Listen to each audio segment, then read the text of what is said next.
Bom dia, boa tarde, boa noite, sejam bem-vindos ao nosso podcast. Eu sou Karim Félix, vocês já sabem, e a gente está passando por uma transição aqui no podcast de perfil e de nome.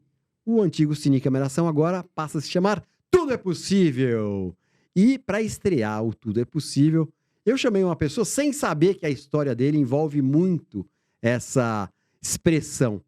Seja bem-vindo, Jeff. Olá, muito obrigado pelo convite, obrigado, enfim, pelas palavras antes que a gente estava falando, que eu esqueci, mas obrigado por tudo. Boa tarde, bom dia, boa tarde, boa noite. Eu agradeço a sua presença aqui, Jeff. Muito legal. Já sei que você estourou na vida artística com o Breakout. É isso? Breakout Brasil? Breakout Brasil em 2014. Da isso, Sony, da em Sony, 2014. isso. Legal demais. Mas eu queria saber um pouquinho antes de dar essa surpresa pro público, por que tem a ver com Tudo é Possível. Uhum. Eu quero saber o seu início na música, assim, como é que foi o seu interesse? Eu me lembro assim, de memórias de criança que eu gostava muito de cantar, assim, eu gostava de cantar no banheiro, assim, mas nunca pensei em cantar profissionalmente, assim, eu queria ser jogador de futebol, não queria Você ser... queria ser jogador de futebol? Queria ser... Até que idade? Acho que até ver que eu era ruim. Aí... E com que idade você viu que você era ruim? Não, é que eu não gostava de jogar. Eu não gostava de tirar a camiseta no futebol. Não, olha que ótimo, cara. Não gosta de jogar, é ruim, mas tinha o sonho de ser Não, jogador mas de futebol. daí depois eu comecei a jogar melhorzinho. Até hoje eu jogo ainda com meus amigos, eu jogo um direitinho, assim, sabe? É. Mas eu não gostava. Eu queria ser, mas depois eu comecei a não gostar do ambiente, assim, era muita confusão. Aham. E tinha que viajar, essas coisas eu não curtia muito. Mas esse seu sonho durou de 8 até uns 14. 7, 8 anos. Não foi muito bom, longe. bem não. novinho. É, novinho, uns 9, 10. Você já É que eu sempre desencanou. fazia escolinha de futebol. Na minha cidade não tinha muita escola de música, essas coisas. Qual é a Então, sua cidade? é Três Coroas, no Rio Grande do Sul. E então, pra manter a criança ocupada, ou tu nos escoteiros, ou tu fazia futebol. E aí eu ia nos escoteiros e fazia futebol. Então, Hacía dos era a dois. única coisa que tinha pra manter, assim, ocupado, né? Escola de música não tinha, Não tinha, mas não você tinha. já cantarolava. Eu gostava de cantar, assim, eu gostava de cantar no banheiro. Eu me lembro que uma vez meu pai tinha uma Fiorino que não tinha som, então eu ia atrás na caixinha, assim, do carro cantando nas viagens, assim, porque minha mãe gostava muito. Aí minha mãe tinha um mercado, e aí eu tenho um primo que é músico também, e ele começou a tocar, assim, aí ele levava o violão no mercado da minha mãe, ficava tocando, e minha mãe adorava, assim. E eu comecei, eu gosto de cantar, então eu comecei a pensar nisso de cantar. E aí no colégio, eu tive um colega que tocava violão e ele me chamou pra montar uma banda. Ele viu que eu gostava de cantar, a gente ficou amigos. Ele, vamos montar uma banda. Eu falei, mas eu não sei, né? Aí eu comprei, minha mãe me deu um baixo e eu comecei a tocar baixo e cantar. Isso foi... Até então você não tocava nenhum instrumento. Não, eu tentei tocar violão, mas era muito difícil fazer pestana, assim, não me acertava. E aí eu fui tocar baixo. Aí em 2002 eu comecei a tocar mesmo, assim, a gente montou a banda, a gente começou a tocar, só que daí, logo, coincidentemente, minha mãe veio a falecer. Então, tipo, ela me deu o primeiro instrumento, ela me incentivou a tocar, e ela amava muito, mas ela nunca me viu fazer um show, assim, não deu tempo, assim, sabe? Isso foi uma coisa que doeu um pouco. E aí, logo em seguida, eu comecei a trabalhar numa fábrica de calçados, que era a fábrica do meu cunhado, da minha irmã, assim, fábrica da família. E a música sempre foi uma coisa de lado, assim, né? Uma coisa que eu gostava muito de fazer, adorava. A gente ensaiava muito, fazia uns showzinhos, assim, esporádicos e tal. Mas minha vida foi meio que projetada pra trabalhar na fábrica, assim, né? Então eu aprendi a, sei lá, fazer tudo do sapato, assim. Desde, sei lá, costurar, montar, fazer todo o processo do sapato, assim, desenhar, modelagem, bolsas, essas coisas todas eu fazia porque a minha vida até então era focada em ficar entre as coroas e trabalhar numa fábrica de sapato, que era o que o futuro me reservava, assim. E é isso, por isso que eu tô falando que tudo é possível. Você foi o cara perfeito pra gente inaugurar esse projeto aqui do Tudo é Possível, porque era isso. Você trabalhava lá? Quanto tempo você ficou trabalhando na fábrica de sapatos? 2002 a 2014, 12 anos. 12 anos! Caramba, então é o que você falou, a sua vida era pra ser isso. Era pra ser, porque, tipo, eu gostava de música, mas o que eu ia fazer? Eu já tocava em barzinho, fazia alguns barzinhos e tal, mas eu não tinha uma prospecção de, tipo, vou estourar, vou fazer shows pelo Brasil, vou sair daqui. Não tinha muito, porque eu tocava com uma banda e, apesar de ser o meu sonho, não era o sonho dos meninos. Então eu ficava nessa, tipo, putz, eu quero, mas não tá rolando, como é que vai ser? Aí uns não queriam, daí sempre ficava... Esse sonho sempre ficava assim, meio quietinho, sabe? Até que eu comecei a gravar as minhas músicas. Em 2012 eu gravei a primeira música. E aí você gravou solo? Eu fui no estúdio de um amigo meu, Thiago Heinrich. Ele fala difícil, eu não sei falar difícil. É Heinrich. Lá de Três Coroas. Ele é de Parobé, do ladinho. E aí o Thiago chegou, pô, vamos grava aí e tal. Eu fui gravar, era um curta que uma ex-professora minha tava dirigindo, ela pediu se eu tinha uma música, e eu fiz a música exatamente pro curta. E eu fui gravar com ele lá, e eu fui sozinho, e ele tocou todos os instrumentos, assim. E eu achei esse processo muito legal, assim. Pô, não preciso de uma banda dando palpite aqui e tal, mas beleza, foi um processo muito mais leve. E aí... Foi mais leve a gravação, você sozinho e eles fazendo os instrumentos. Totalmente. É só o meu amigo, né? Eu e o Thiago. Então eu pensei, vou gravar mais algumas músicas. Aí eu gravei mais 2 músicas, eu acho. Só que era uma onda muito mais violão, assim. Eu tinha banda de rock antes. E era uma pegada um pouquinho mais de violão, um pouquinho mais calmo. Tava começando essa coisa do folk, essas coisas de um cara com violão. Até então não tinha muito isso, assim, sabe? Verdade. Então eu botei na internet e a gente tava brincando a questão do Jeff, né? Eu não sabia como me chamar. Pensei, vou colocar meu apelido aqui, tá tudo bem. E aí eu coloquei Jeff e aí botei na internet e as pessoas começaram a gostar, assim, começaram a me mandar mensagem. E foi muito legal, assim, a repercussão. Pensei, vou continuar gravando. E aí teve uma virada de chave que foi muito importante, assim, pra mim, que foi uma conversa que eu tive com o Thiago, assim. Ele me falou assim, por que tu ainda toca com a banda? Com a tua banda? Porque eu não tinha encerrado a banda, não tinha saído da banda. E eu falei, porque eu gosto muito das músicas. E aí ele falou assim, mas de quem são as músicas? Eu falei, são minhas. Ele, cara, faz as tuas coisas, cara. Faz tu. E aí nisso, tipo, a gente tocou de 2002 a 2013, sei lá, que a galera quis parar de fazer show, quis parar de tocar. Em 2014 eu lancei meu álbum. Em maio de 2014 eu lancei um álbum. Que até então, tipo, lá em Três Coroas. Sozinho, trabalhando numa fábrica. Parênteses, suspense. Opa. Então, maio de 2014, um álbum, quantas composições? 10 músicas. 10 músicas, tudo sua? Todas minhas. E aí, eu pensei, vou colocar na internet, vou ver o que acontece, assim. Aí eu comecei a me inscrever em tudo que aparecia, assim, e aí o Thiago... essas coisas, tudo que eu poderia apresentar a minha música pra alguém, eu me inscrevi, assim, né? E aí o Thiago me mandou um dia um link da Sony, que eu não tinha... A Sony só era um canal fechado, eu não tinha nem TV em casa na época, eu tava muito nerdola, de não assisto TV, essas coisas. Mas passou, né? Passou. E aí o Thiago me mandou, tá rolando um negócio de música autoral, porque eu sempre cantei, mas eu nunca achava que eu era um grande cantor, porque eu nunca tinha estudado voz e tal, enfim. E aí, como era tipo, The Voice, essas paradas, assim, eu nunca me via fazendo isso, assim, sabe?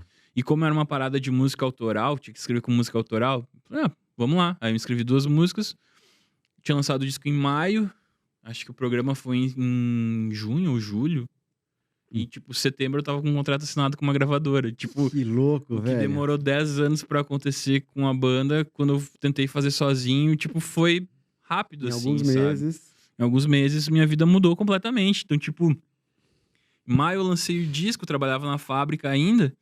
Eu ganhei o programa, a final do programa foi em setembro. E, tipo assim, em setembro foi a final, em dezembro eu saí da fábrica, eu tava numa reunião com gravadora, com investidor, com empresário, com planejamento, com marketing, todo mundo assim sentado numa mesa e eu, tipo, nossa, o que eu tô fazendo aqui? 6 meses atrás você tava na fábrica de sapato. Total, assim, então foi muito rápido, demorou pra acontecer tudo muito rápido, assim, sabe? Tudo é possível. Tudo é possível. Tudo é possível, assim, né? E isso foi legal quando eu vi o nome do programa, porque realmente era isso. Eu achava que a música era impossível. Eu achava que eu ia ficar lá em Três Coroas fazendo o que eu fazia, assim, sabe? Tocando de vez em quando e tal. E quando aconteceu isso, eu falei, nossa, tipo, é possível, sabe? Eu posso fazer isso. Isso me deu força pra fazer outras coisas, assim, né? Então, isso foi muito, muito legal, assim. Legal demais. E me diga uma coisa, você tá com violão aí, a gente já tá falando aqui, que é muito interessante a sua história, né? Muito legal. Mas dessa aí, tem alguma música que tenha sido ou a que você ganhou, ou a primeira que você lançou, alguma bem marcante? A primeira eu toco em todos os shows, assim, é muito engraçado, porque eu não enjoo dela. Eu não acho não acho que seja uma canção maravilhosa, mas é uma canção que eu tenho muito carinho. E eu toco todos os shows dela e eu nunca enjoei dessa música. Isso marca, assim, pra mim, né? Porque tem músicas que a gente, eu não aguento mais tocar essa música, assim. E essa música pra mim é especial, que foi a primeira que eu botei na internet, assim, que teve uma repercussão boa, assim, né? Então, dá uma palhinha Tá. pra gente?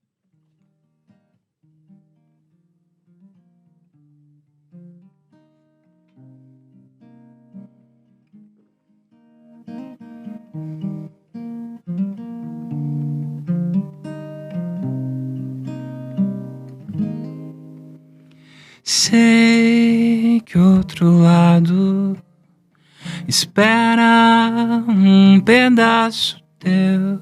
Cansei de dividir. Quero tua atenção. Espero teu abraço. À noite, um afago teu me prende em teu olhar e me leva junto.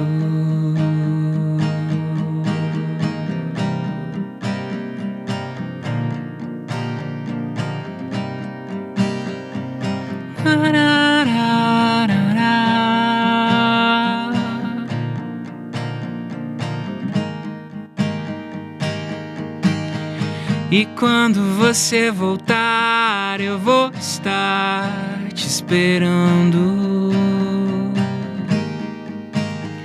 Parado na porta com um sorriso de ponta a ponta. E eu não vou arredar o pé. E eu não vou arredar o pé enquanto eu não te ver.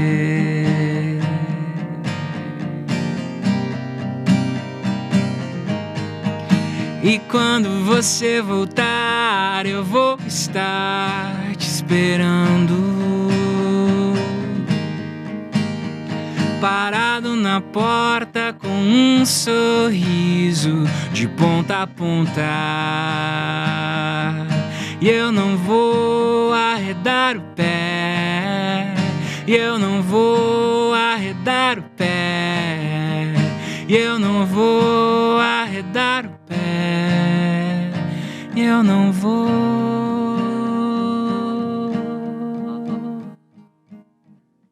Legal demais, meu. Ela é de que ano essa aí? 2012? Essa é 2012. 2012. Foi a primeira. Que legal. Como chama? Quando Você Voltar. Quando Você Voltar. Muito bonita. E aí a gente tava falando, e hoje, porque assim, aí você assinou o contrato. Isso. Você ganhou e assinou o contrato pra... Era um ano, acho que 2 anos, acho que foram. Pra gravar. Com a Sony. Eu lancei o disco, era pra gravar um disco, né? E aí, agenciamento de carreira. Então, eu tive um empresário lá do Sul que cuida da minha carreira.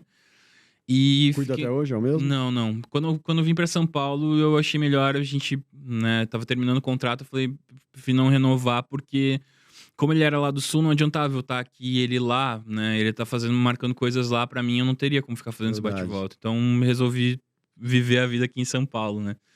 Então, eu fiquei acho que 1 ano ou 2 anos na gravadora, não lembro agora exatamente, mas aí depois eu voltei pro independente, né? E aí eu lancei eu tinha gravado o primeiro disco, aí o segundo disco saiu pela Sony, foi bem legal a repercussão, assim, fiz várias coisas que eu não imaginava, assim. Tipo? Shows pelo Brasil, cara. A gente fez um show aqui em São Paulo, que foi no Centro Cultural, foi muito legal. A gente tocou no Abril pro Rock, que é um festival que lançou Los Hermanos, que tipo, eu tinha assistido o documentário do Los Hermanos, que eles falando, o primeiro grande festival que eles fizeram foi Abril pro Rock, eles muito felizes, assim, com a ligação. E aí deu, tipo, 1 mês, 2 meses, o cara do Abril pro Rock mandou mensagem, pô, Jeff, eu quero o teu show aqui. E aí a gente foi pra lá, eu sempre falo a gente porque tem uma banda que me acompanha, os meninos que estavam comigo no programa, assim, né? Então a gente foi pra lá e, tipo, tinha fã-clube, sabe? A galera com camisetinha, assim, na frente do palco. Isso foi muito massa. E a gente fez João Pessoa. Aí 2016, enfim, fiz Rio de Janeiro, fiz Curitiba, Porto Alegre, enfim, basicamente essas cidades. Aí, tipo, as músicas começaram a tocar pelo Brasil, assim, tipo, me mandava mensagem, a gente é numa rádio aqui de Brasília, a gente vai tocar teu disco. Rádios de Buenos Aires tocaram minhas músicas, assim, sabe? Então, Que legal. foi muito louco, assim. Aí, em 2016, eu fui selecionado pro South by Southwest, que é o SXSW, que a galera chama, em Austin, no Texas. E aí eu fui pra lá tocar, então, tipo, nem sei falar inglês, assim, fui eu na cara e na coragem, assim. Que legal. E aí foi muito massa, coisas que eu realmente não É imaginava. um festival. É um festival, é um dos maiores festivais de música, assim, do Brasil, do mundo, né? E, tipo, vai gente do mundo inteiro pra lá, assim. E aí eu fui pra lá tocar e eu toquei num barzinho, assim, que era um palco da América Latina. E aí, enfim, toquei, eu fiquei com um pouco de receio, como ia ser um show, né, cantando em português pra americano. Uhum. Só que eu esqueci que eu fazia folk, então eu tava aqui. E a galera tava, ei, ei! Que legal. Cara, e aí foi super massa. Aí depois eu fui procurar algumas fotos, assim, porque como eu viajei sozinho. Ah, você foi sozinho, bro. Cara, foi uma confusão, porque eu tive visto negado. Aí depois mandaram um deputado do Texas, mandou uma carta pedindo. Cara, foi uma função. Resumindo, eu consegui o visto na sexta, eu comprei a passagem na sexta e embarquei na segunda. Você tá de brincadeira. Tipo assim, zero programação, assim, né? Que loucura. E aí o festival provavelmente começava, já tava o no festival, meio. acho que era quarta ou na quinta, assim, era uma coisa assim. A sua participação 2, 3 dias depois de você chegar. E aí eu fui sem violão, porque eu fui com visto de turista e tal, né? Tinha que ser o visto de turista, porque não era visto de trabalho, não ia pago pra tocar lá. Sim. Só que eu não podia usar o violão, porque eu ia achar que eu tava trabalhando. Então eu consegui um amigo do Uruguai que me emprestou o violão, que ele foi tocar no mesmo festival, emprestou o violão. E aí depois eu fui procurar algumas fotos, assim, se tinha alguma repercussão. Esse é um site gringo lá, tipo, 10 melhores shows do SXSW 2016, tava eu lá. Sério, meu? Com meu Olha violãozinho. que legal, tô arrepiado. E vamos fazer um parênteses pra lembrar o nome do programa. Do nosso podcast. Tudo é possível. Cara, não, e o mais louco, assim, porque eu toquei, tipo assim, pra americanos lá. E aí chegou um cara depois do show e falou assim: Jeff, desculpa pelo meu português, falando meio estranho assim. Desculpa pelo meu português, não sei o quê. Eu falei: não, tô te entendendo. Ele assim: eu quero dizer que eu sou muito seu fã, eu sou do México e eu vim pro festival pra te ver. E eu tô aprendendo a falar português por causa das tuas músicas. Olha que legal, Aí, velho. assim, eu posso tirar uma foto contigo? Eu falei: cara, eu quero tirar uma foto contigo, que cara. Que legal. E aí, tipo, essas coisas tu vê que, cara, é o poder da música, assim, sabe? Tipo, não, é surreal, cara. Surreal. Que demais, meu. Tô arrepiadíssimo. É o poder da arte, né? Eu vou mais. Você tá puxando a sardinha pro seu lado, mas a arte tem esse poder, né? E essas conexões, assim, porque, tipo, um cara lá do México, tipo, cara, milhares de artistas no festival, mas ele foi pra me ver, cara. Pois Isso é, foi que legal. muito louco. E você foi eleito o quê? Um dos 10 artistas, tipo, um dos 10 site, shows? tipo um site de crítica, assim, musical, me elegeu como um dos 10 melhores shows, assim. Que legal, meu. Cara, Num barzinho que era... Qual era a capacidade do barzinho? Cara, tinha umas 100 pessoas, eu acho. Pequeno, então. Era relativamente pequeno. Mas tava cheio. Só que foi o lance do folk. Tipo assim, eu pensei, cara, ninguém me conhece aqui, eu vou entregar tudo que eu tenho, sabe? E aí eu toquei, cara, e foi muito massa. Quer dar uma palhinha dessa aí, que você lembra essa? Não, eu toquei essa música aqui, eu não me lembro exatamente o que eu toquei, assim, mas eu fiz uma versão da Rihanna. O ritmo. Eu fui fazendo as minhas músicas quando eu vi que era, eu fui tocando nesse jeito, assim, que sabe? Que legal, meu. Eu toquei uma versão da Rihanna, assim, We Found Love, mas eu não lembro exatamente, mas foi super legal, assim, foi super legal. Quanto tempo você ficou lá? Uns 20 minutos? Quantas músicas? 3, 4, Foram 5? umas 8 músicas. Umas 8 músicas, que deu quase 1 hora, então. Foi por aí, foi por aí. Show.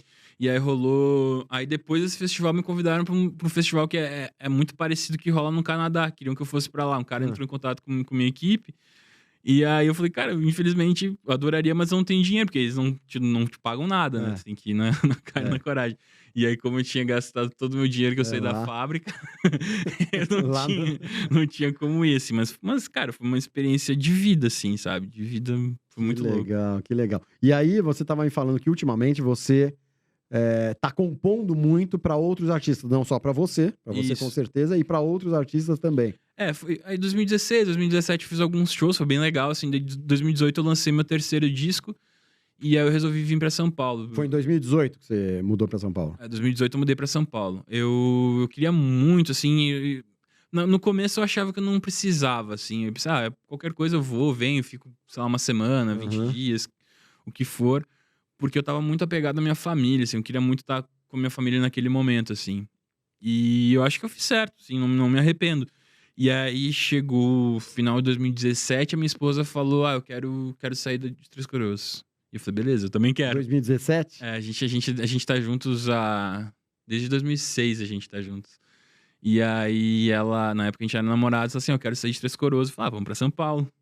E aí a gente veio, ela conseguiu, ela também trabalhava na fábrica, daí ela saiu. Ela também trabalhava na fábrica? É. Vocês se conheceram lá? Não, a gente se conheceu no colégio, Ah, no é. terceiro ano do colégio.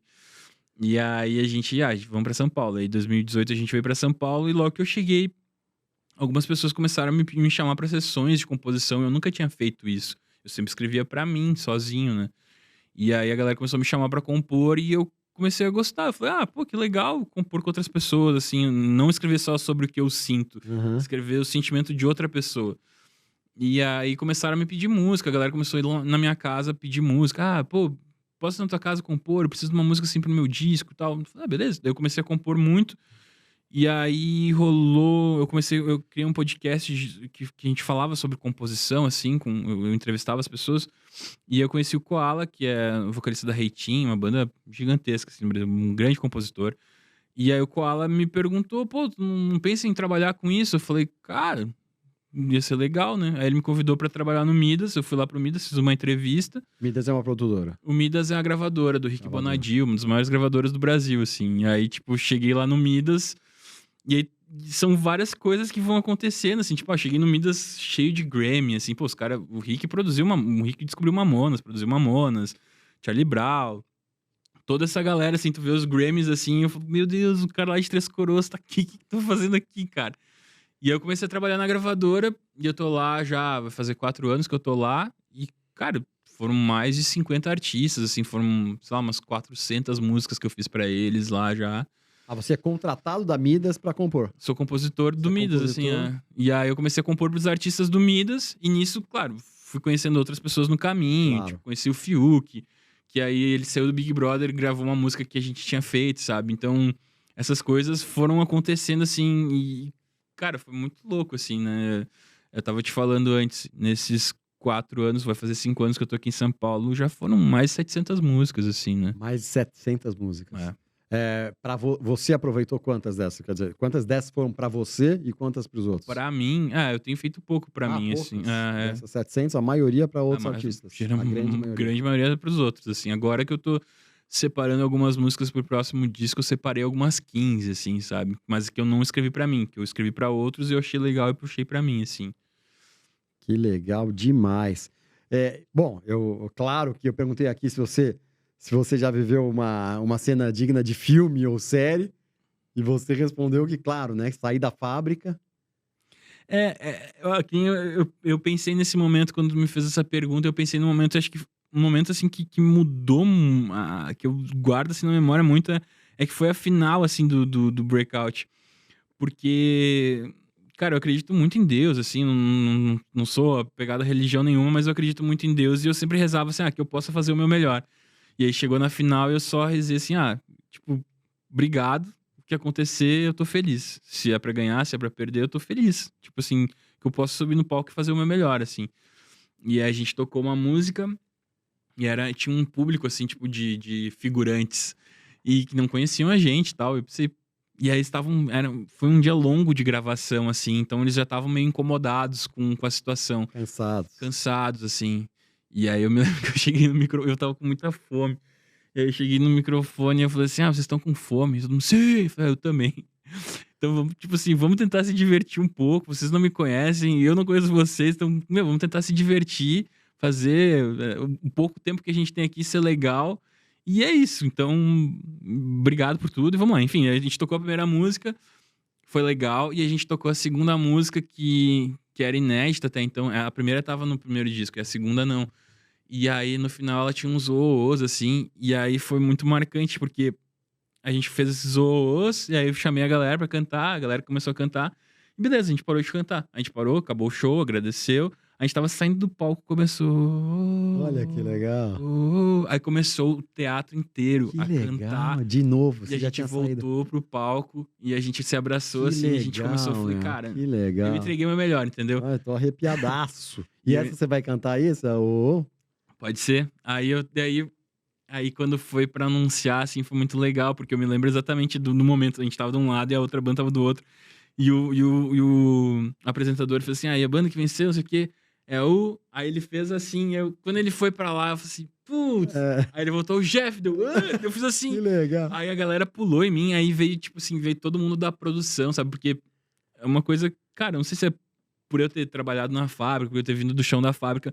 Pra mim, todo mundo é igual, assim, sabe? Todo mundo tá trabalhando, não existe meio que... Tem gente que, porque o cara é faxineiro, não sei o quê, ou o cara trabalhando no Uber, as pessoas são mal educadas com garçom, com gente que tá... Cara, ele só tá trabalhando, entendeu? Exatamente. Às vezes eu tô trabalhando, às vezes ele tá trabalhando. E, tipo, às vezes no Exatamente. momento ele tá trabalhando e tá me atendendo, e às vezes eu tô tocando e tô Exatamente. trabalhando pra ele, entendeu? Exatamente. E a Muito legal galera, isso. e muita gente não tem isso, tipo, chegava, não cumprimentava as pessoas, e cara, eu cumprimentava todas as pessoas, todo mundo.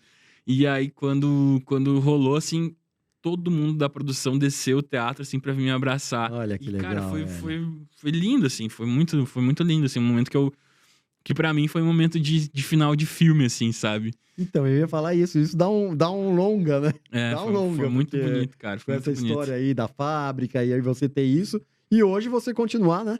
Continuar fazendo sucesso, compondo, Sim, cara. viver, ganhando a vida compondo. É, e eu sempre falo, né? As pessoas miram muito no final e esquecem do caminho, assim, sabe? Exatamente. O Drexler o Jorge Drexler tem uma frase que é amar la trama, mas que ele desenlace. Tipo Exatamente. assim, então, amar O caminho, né? Vai no caminho, mais no o caminho roteiro. do que o fim. Então a gente fica muito pensando, Na meta. quando eu chegar naquilo, quando eu fizer aquilo, quando eu tô. Eu tenho tentado não fazer isso, sabe? Eu tento curtir o momento que eu tô fazendo, assim, sabe? Tem várias coisas acontecendo, muitas coisas dão certo, muitas coisas dão errado. Então, tipo, a gente tenta 10 coisas, sei lá, 2 dão certo. E aí as pessoas só veem essas 2 e falam, nossa, que legal, olha só o que tu fez. E não, acabam não vendo. E eu também, às vezes, acabava não curtindo essas 2, porque eu me apegava muito às 8 que deram errado, entendeu? É uma E eu meio natural. comecei a tentar curtir mais as pequenas coisas que dão certo, assim, sabe? Então, tipo, ontem eu rezei e eu agradeci pelo Soares estar no meu time, tá? Sabe? Tipo, essas coisas assim. Essas coisas, a gente saber agradecer as pequenas coisas. É legal sabe? demais, Isso né? é muito bom. Legal demais.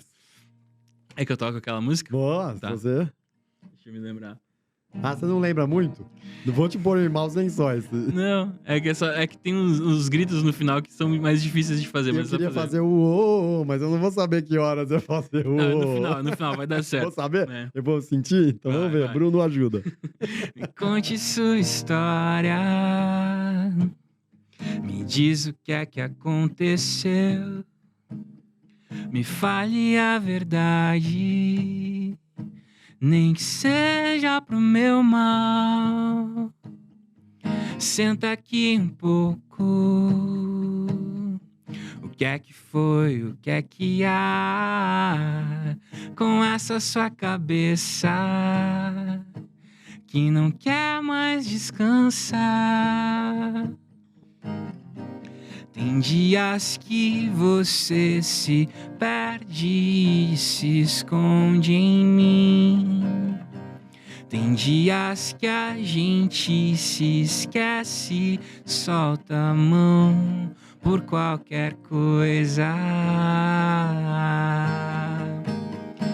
E no final, se não tiver nós dois, pra que continuar? Deixa pra depois, deixa pra depois. Vamos pro final.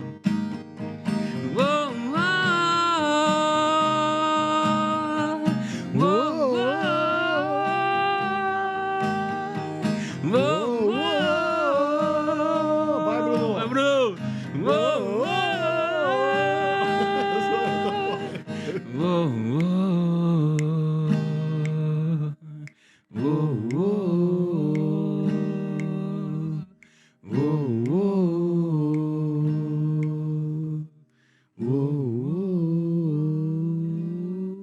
Demais! Como chama essa?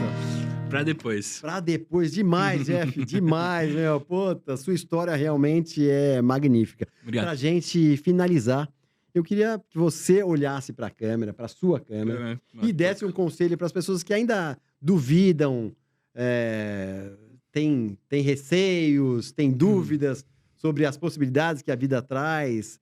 Queria que você olhasse e desse o seu recado aqui.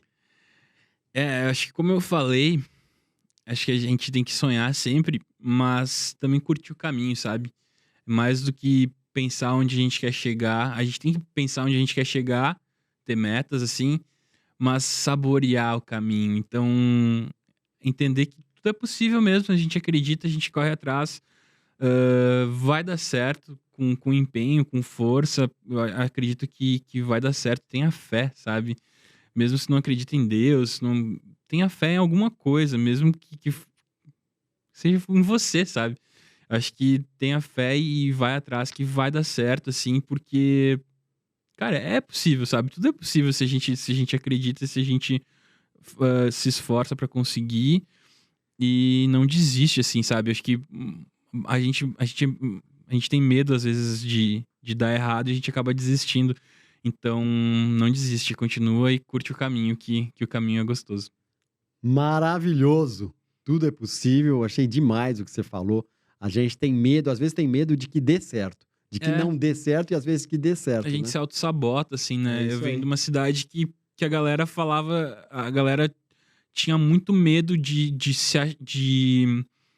fiz uma coisa, pô, olha que legal que eu fiz, pô, tá se achando, olha o fulano tá se achando. Então tu tinha muito medo de comemorar as coisas que tu fazia. Eu tinha muito medo de comemorar as coisas que eu fazia por passar uma imagem, olha, nossa, subiu a cabeça dele. Não, tipo assim, cara, foi difícil conquistar cada coisinha que a gente conquista. Então, a gente tem que curtir. Temos que comemorar, temos que curtir. Isso aí. Às vezes legal. É bom jogar um confete no ventilador e fazer o nosso próprio carnaval, né? Exatamente, isso aí. Legal demais, Jeff. Obrigado pela sua entrevista. Obrigado eu. Adorei, Jeff. Pô, maravilhoso. Eu sou o Karim Ferri, vocês já sabem, a gente está agora com o Tudo é Possível, porque eu realmente acredito nisso. O Jeff está em todas as redes sociais como Jeff. Jeff Souza. Jeff Souza. Por enquanto é Jeff Souza. Por enquanto, Jeff Souza. Vamos ver as músicas dele. 700 composições, maravilha. E a gente também vai ver outros episódios aqui. Agora tudo é possível com histórias de superação, de motivação. Tudo é possível, acredite, tenha fé. Então, bom dia, boa tarde, boa noite. Abraço, pessoal. Bora ser feliz. Bora. Valeu. Bom demais.